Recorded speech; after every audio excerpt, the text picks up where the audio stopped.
Dalam sistem perpipaan, pertama kita akan mempelajari tentang ruang lingkup engineer di dalam sistem perpipaan. Pada gambar berikut merupakan contoh-contoh dari bagaimana piping itu digunakan, diaplikasikan di berbagai bidang. Contoh berikut digunakan pada sistem package, yaitu untuk natural gas regulator.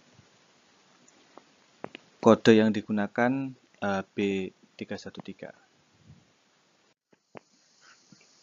Contoh lainnya di gambar berikut digunakan pada pabrik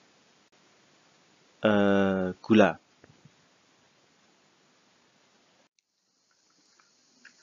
Kemudian contoh berikut ini masih dalam satu buah package equipment. Ini digunakan di dalam air dryer unit. Bisa kita lihat sistem perpipaannya menyambungkan beberapa komponen seperti blower, pompa, pressure vessel, kemudian valve, fitting, dan juga pemanas.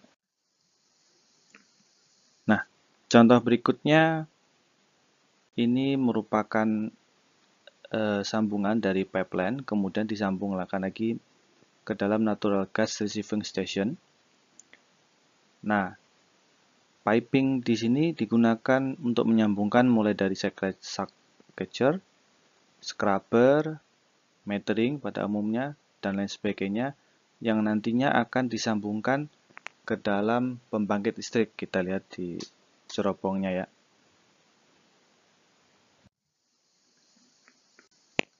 Kemudian contoh yang lain, aplikasinya adalah digunakan juga di chemical plant. Contoh di gambar berikut di boiler pada pabrik semen.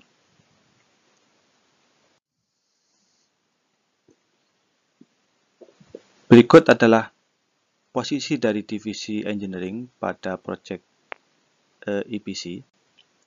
Jadi piping disiplin itu merupakan salah satu bagian dari divisi engineering, di mana pada project EPC itu terdiri dari 3 komponen utama, yaitu engineering, procurement atau untuk pembelian, kemudian construction sampai dengan installation dan commissioning. Nah, engineer ini pada umumnya bekerja di tahapan paling awal dalam rangka untuk mendesain yang nanti produk-produknya akan digunakan sebagai inputan baik untuk procurement maupun untuk construction. Apa saja produk dari engineering itu bisa kita lihat.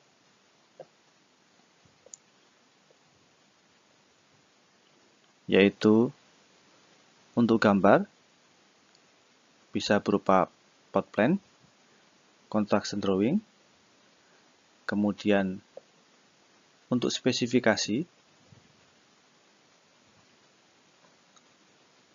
bisa berupa desain basis, kemudian kode,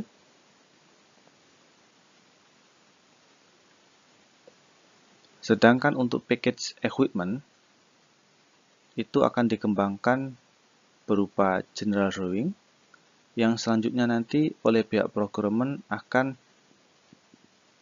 dikeluarkan RFQ ya, request for quotation, dan TPE ke vendor, dan vendor akan memberikan inputan berupa detail drawing, kemudian beberapa juga interconnection seperti interconnection kepada piping, interconnection kepada instrumen, dan juga interconnection dengan electrical.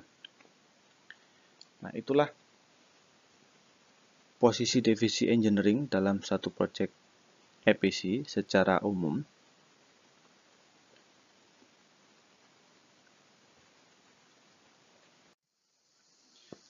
Nah, berikutnya spesifik ke dalam tugas dan tanggung jawab untuk piping engineer dan piping designer.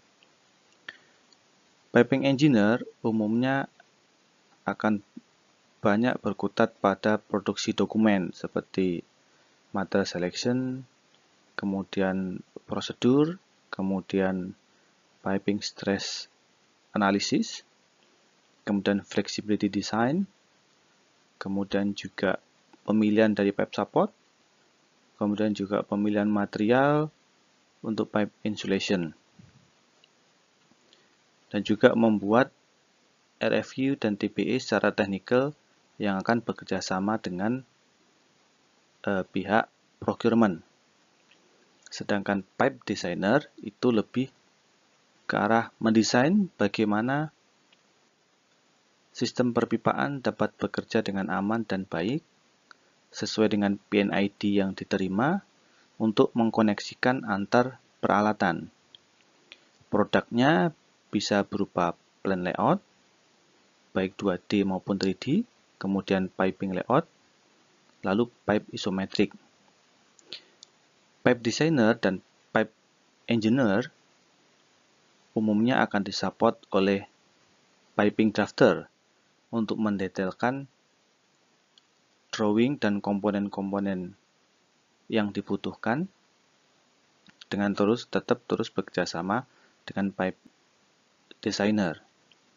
Pada beberapa case, tergantung dari kompleksitas project, pipe designer bisa juga menjadi satu kesatuan dengan drafter.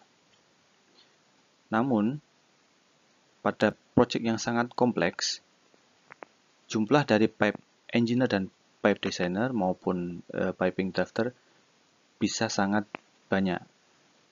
Demikian juga untuk material selection pun bisa jadi ada piping material engineer tersendiri. Kemudian untuk pembuatan instalasi seperti dokumen prosedur itu juga ada site engineer tersendiri yang mendevelop terhadap dokumen tersebut.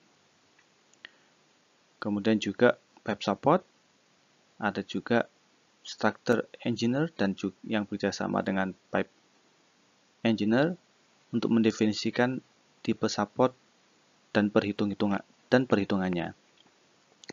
Nah, demikian itu tugas dari pipe engineer dan piping designer dalam komponen pekerjaan EPC.